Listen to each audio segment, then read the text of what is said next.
Tapi hubungan dia bertetangga jelek, sama tetangga jahat, sama orang lain jahat, itu di mata Allah baik gak deh?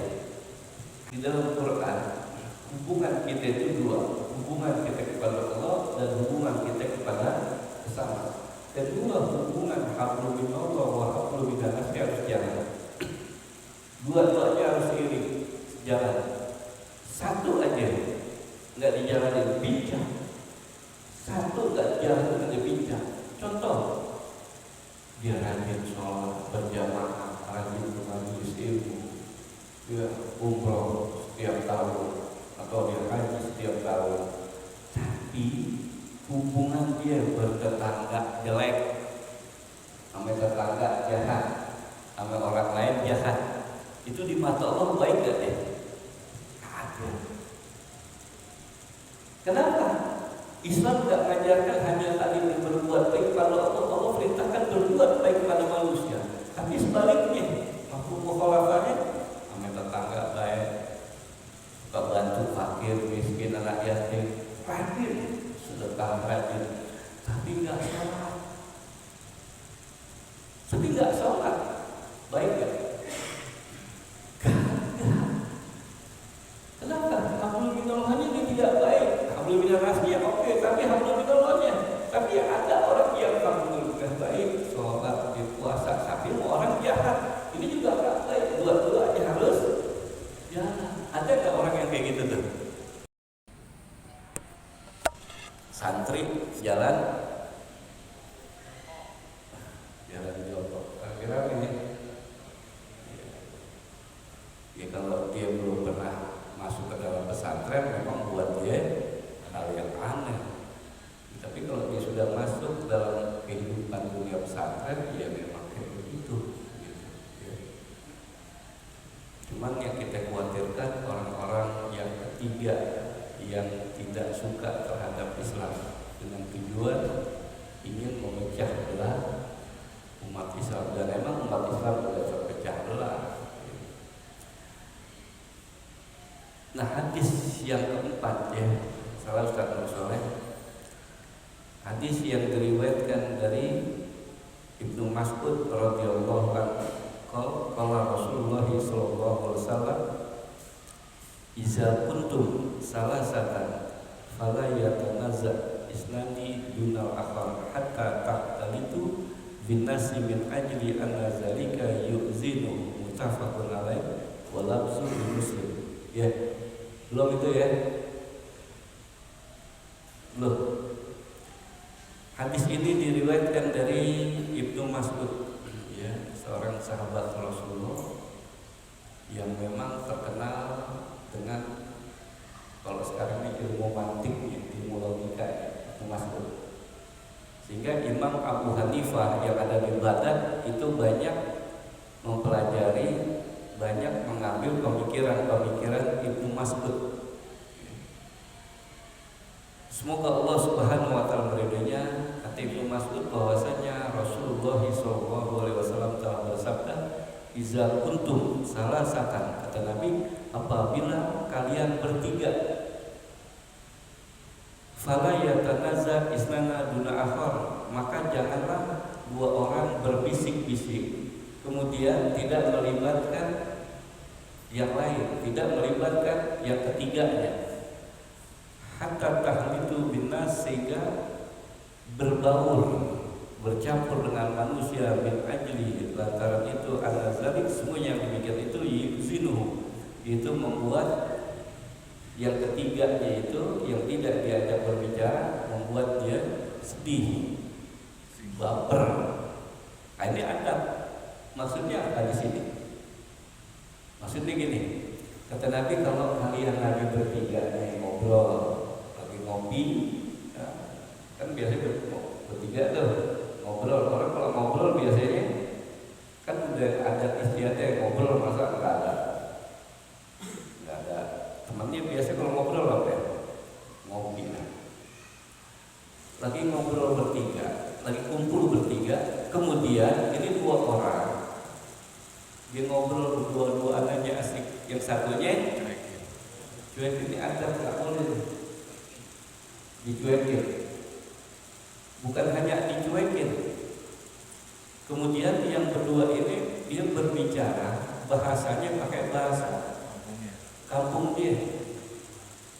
Taruhlah misalnya nih, yang dua orang Jawa, yang satu orang Betawi. Ini ada loh, ini sering kita kadang-kadang kita nggak sadar gitu. Misal contohnya dua orang Jawa, satu orang Betawi lagi ngumpul bertiga. Nah orang Jawa ngobrol pakai bahasa Jawa. Orang Betawi ngomongin gua. Iya kan? Ini orang yang satu yang Betawi kagak diajak, udah ngobrol dia berdua, udah pakai bahasa dia. Itu adab itu nggak boleh, haram itu. Ya. Kenapa kata Rasulullah? Nanti dia sedih. Apalagi kalau dia baperan. Apalagi kalau dia baper itu nggak boleh loh. Apalagi kalau dia ekonominya lagi susah. Dia lagi susah, lagi banyak masalah, lagi banyak persoalan. Orang yang lagi banyak masalah persoalan ini apa nih? Sensitif tersinggung dia. Kesel tadinya itu jadi masalah. Jadi Rasulullah sampai mengajarkan ada persoalan kayak begitu. Jangan. Kalau kita bertiga adabnya yang paham yang ngerti bahasa umum deh, bahasa nasional kita pakai bahasa, jangan pakai bahasa Jawa. Atau sebaliknya, yang satu orang Jawa, yang kedua orang Betawi, dia pakai bahasa Betawi. Betawinya kayak Betawi ya pinggiran. Sunda. Betawi ya, ada Betawi kalau ngomongnya kan beda. Kadang-kadang ngerti kalau Betawi mah. Duluan ngomong, dia nanya, dimokan, jokan sebelah dimokan, gue wakil itu. Ini orang Jawa bingung mau ngomong apa dia? Ngomong Betawi, bahasa premannya. Itu nggak boleh. Atau orang Sunda berdua-duaan, satunya orang Jawa, dia ngomong bahasa Sunda, itu juga nggak boleh. Atau bahasa Inggris deh, bahasa Inggris, itu juga nggak boleh. Atau bahasa Arab, dua-duaan ngomong Arab, satu ngomong, itu nggak boleh kayak begitu. Dan perkara adab kayak gini banyak yang nggak paham banget sih. Ya, jadi kalau kita lagi ngumpul, ya, kita jangan pakai bahasa yang lain nggak ngerti, umum aja. Kenapa itu bisa buat orang lihat Nabi kita begitu halusnya sampai menjaga perasaan Nabi kita tuh, menjaga perasaan hati seseorang kayak gitu Nabi. Lihat Nabi kita sampai makomnya sampai kayak begitu, menjaga perasaan orang. Jangan sampai orang kecewa, jangan sampai orang Rasulullah sampai kayak begitu tuh. Ini salah satu adab akhlak yang wajib kita contoh. Dan banyak orang yang nggak paham, yang nggak ngerti. Kenapa? Nabi mengatakan biasa aja bahasa umum. Kenapa? Rasul mengatakan min ajli anazalika yuzinu. Lantaran itu menyebabkan yuzinu, dia menjadi apa? Sedih, kecewa. Ini bagian daripada adab. Ya, jadi kalau kita lagi ngobrol tempat umum, jangan pakai bahasa lain. Dia nggak wakil. Jadi bisa baper gitu. Ya, apalagi orang lagi punya masalah, punya persoalan. Nah, dia ngomong berdua-duaan asik aja. Ya, jadi diemin, dicuekin, itu tambah kesel itu.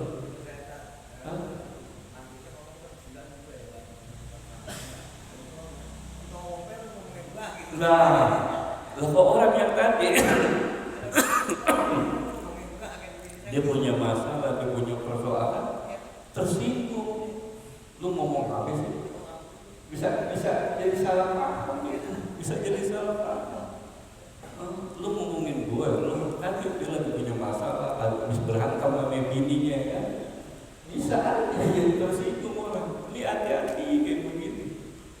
Kita hati-hati banget. Lihat Nabi kita, Rasul kita, sampai persoalan hati seseorang, jangan orang buat orang lain pun tersinggung. Sampai kayak begitu Nabi kita.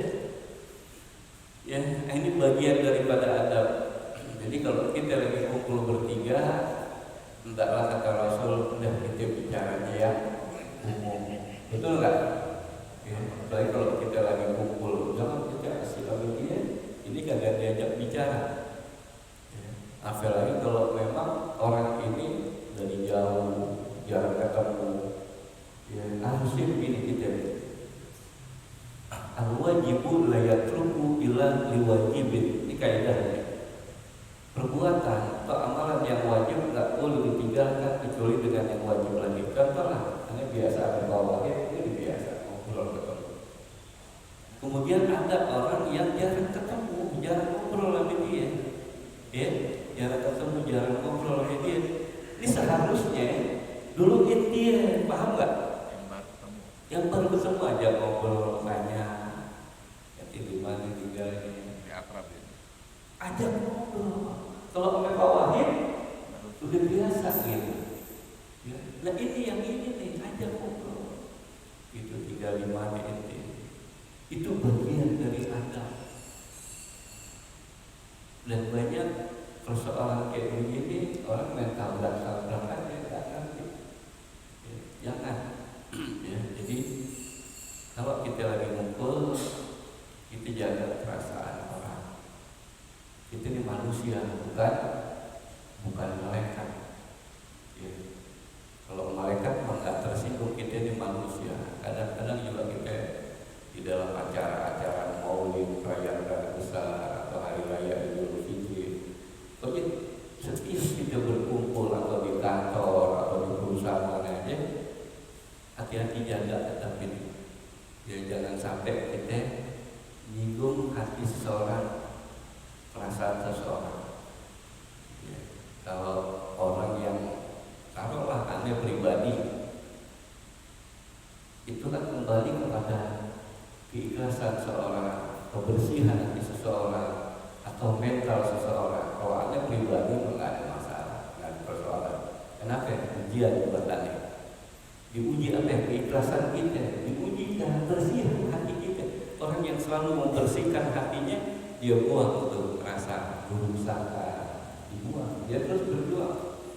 Apa yang kita berjuang terus, ada perasaan-perasaan yang membuat hati kita misalnya sakit hati, kita rawat, kita bersihin.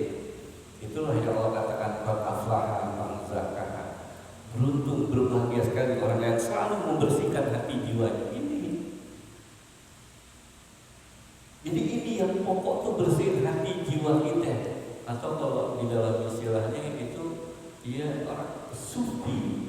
Orang sufi atau orang-orang torekoh yang tujuan mereka jalan untuk apa? Untuk membersihkan hati ini, jiwa ini. Jadi dibersihin dari penyakit-penyakit hati, ketersinggungan, lapar dan sebagainya.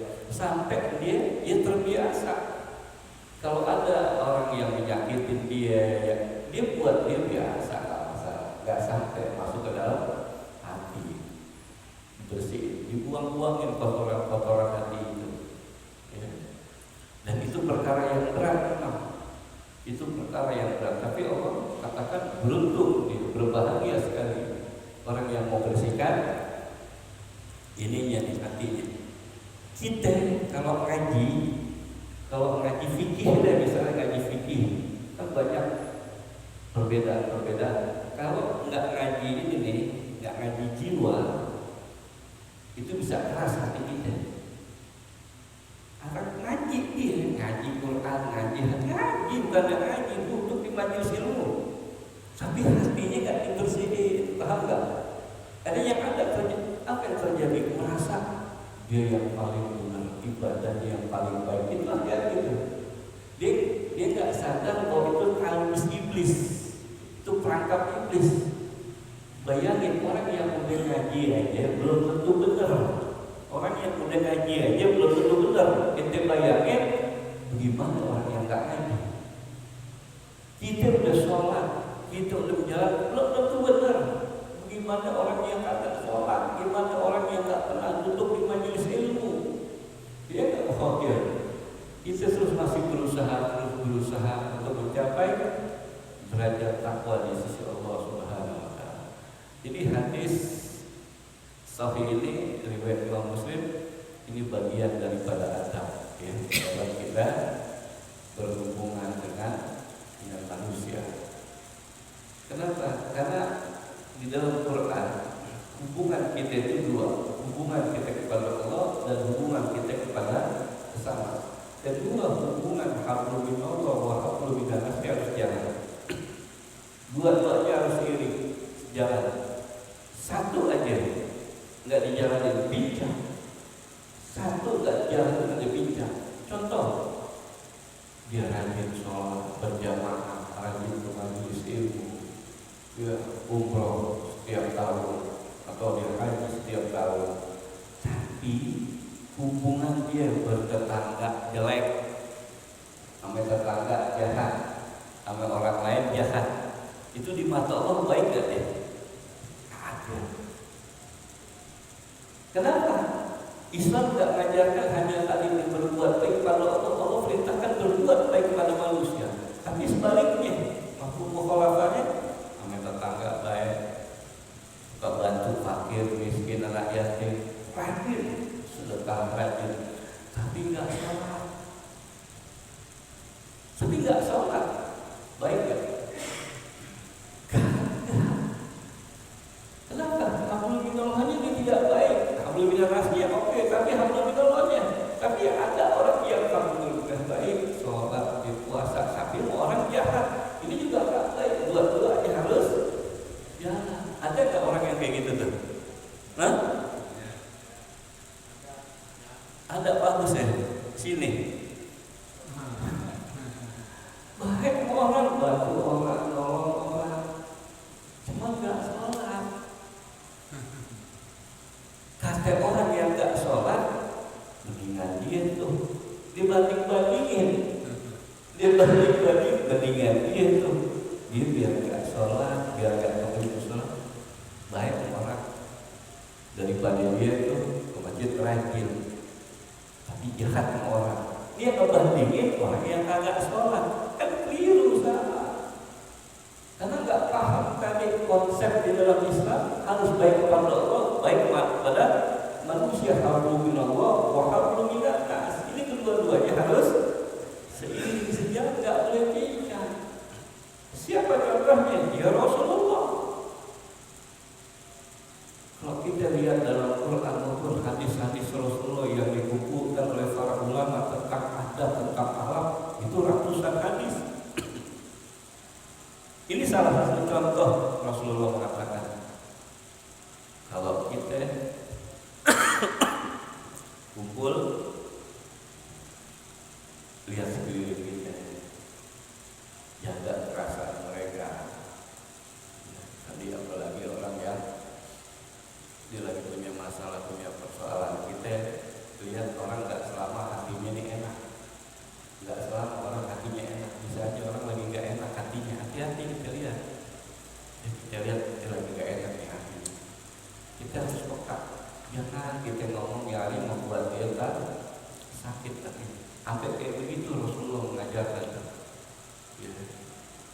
Kita merasa nggak kayak begitu, merasa, dan kita pasti setiap individu merasakan perkara-perkara kayak begitu. Ya, itu pasti. Kalau anak pribadi mah emang udah anak latih, paham ya? Latihan aja. Anak nggak butuh dihormati orang, dihargai orang, nggak butuh. Tapi anak latihan kayak begitu. Tapi anak selalu ingin menghormati orang, selalu ingin menghargai orang, menyayangi orang, mencintai. Kebalikannya kayak begitu. Tapi kalau Anda misalnya nggak dihormatin, nggak dihargai, itu Anda udah latih, biasa buat Anda. Harus latihan, karena kalau kita nggak dilatih, apalagi hati kita ini makin kotor jadi. Bersihin tuh hati kita yang kayak begitu. Itulah harus dibersihin, disapu itu penyakit-penyakit jiwa, penyakit hati. Dan ini yang terjadi hari ini. Jarang orang membersihkan hatinya, membersihkan jiwanya. Jadi kita salah satunya kita sholat. Contoh sholat. Apa sih tujuan? Tujuan kita diperintahkan Allah untuk sholat. Karena semua perintah yang Allah perintahkan itu punya tujuan Allah. Allah punya tujuan. Salah satunya sholat yang kita kerjain 5 waktu ini kewajiban kita. Kalau haji setahun sekali, zakat setahun sekali, puasa setahun sekali. Yang diwajibkan setiap hari sholat. Apa sih fungsinya? Setiap ibadah yang diperintahkan oleh Allah itu pasti Allah punya tujuan dan ada fungsinya. Puasa apa fungsinya? Untuk mencapai derajat takwa. Kita diciptakan manusia, apa tujuannya? Manusia diciptakan untuk ibadah. Wa ma khalaqtul jinna wal insa illa liya'budun. Itu tujuannya. Aku ciptakan jin dan manusia fungsinya nih, melainkan kecuali hanya untuk ibadah kepada sholat. Apa fungsinya sholat? Kita rukuk, kita sujud, kita mulai takbir atau ihram. Jangan sampai kita sholat Allah katakan fawailul lil musallin. Fawailul lil musallin, celaka tuh orang-orang yang sholat. Kenapa? Ternyata sholatnya dia nggak ngerti fungsi tujuan sholat. Apa fungsinya sholat, Pak Surono?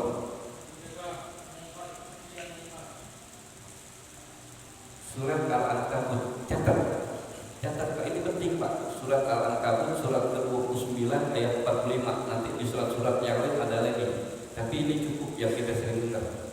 Dalam surat Al-Ankabut, surat laba-laba, Quran berbicara Al-Ankabut, laba-laba. Laba-laba itu laba-laba perumpamaan orang-orang yang menyembah selain Allah itu diumpamakan seperti laba-laba. Itu dalam ayat 45. Itu dengan tegas Allah menerangkan tujuan fungsi sholat untuk kedepannya. Aqimi sholat, dirikan sholat. Inna sholata, pakai inna ya, itu disering bahas. Inna sholata, sesungguhnya sholat tanha, untuk mencegah anil fasya, keji, wal munkar, dan munkar. Jadi fungsi sholat yang kita kerjain, Allah berharap kita ini mampu mencegah dua, fasya wal munkar. Fasya nyakitin diri, bahasa kita ini sederhananya. Munkar nyakitin orang lain. Paham ya? Jadi tujuan sholat nih Allah perintahkan sehari semalam 5 kali. Tujuannya dua, jangan nyakitin diri dan juga jangan nyakitin orang. Kalau kita sekarang rukuk, sujud, tunggang tungging, tapi masih nyakitin orang lain, berarti dia belum memahami makna sholat. Jadi kalau bahasa pendidikannya standar. Jadi standar sholat distandarkan oleh Allah. Standar sholat itu tujuannya mampu mencegah, nggak nyakitin diri dan nggak nyakitin orang lain.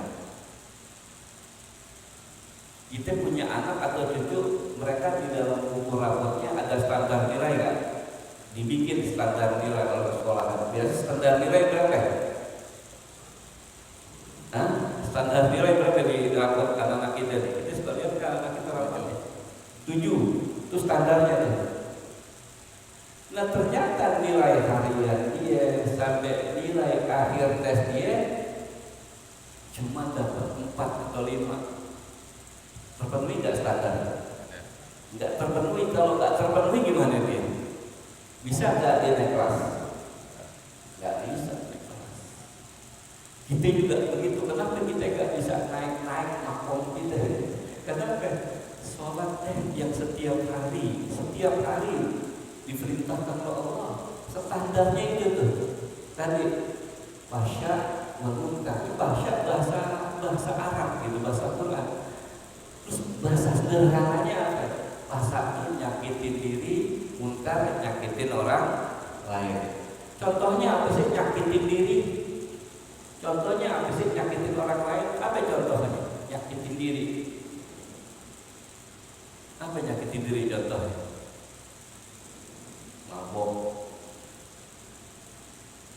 Mabok hukumnya apa? Haram.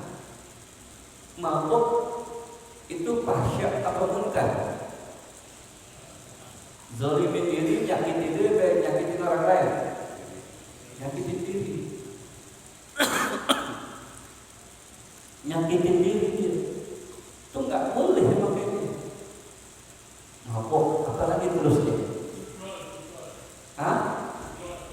judi online.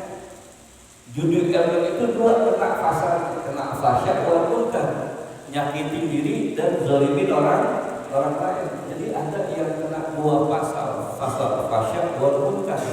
Tapi kalau mabuk itu kepada diri, orang gantung diri, orang bunuh diri, fasya wal munkar. Fasya. Jadi berarti di dalam agama fasya wal munkar atau ini amar ma'ruf nahi munkar. Amar ma'ruf nahi munkar. Ini kita ngaji, ini namanya amar ma'ruf. Ngajak orang baik kita amar ma'ruf. Nahi munkar itu mencegah kemungkaran. Apa nahi munkar?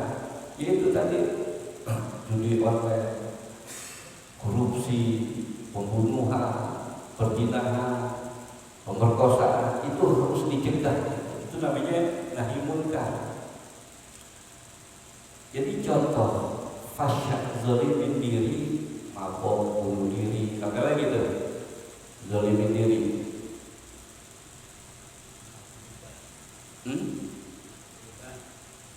Iya tadi seperti mabok, narkoba itu fasya munkar. Contoh munkar artinya kita nyakitin orang lain. Contohnya apa ya? Munkar, ngomongin orang, membunuh orang, ya, terus menzolimin orang, korupsi, itu contoh-contoh munkar. Kita catat.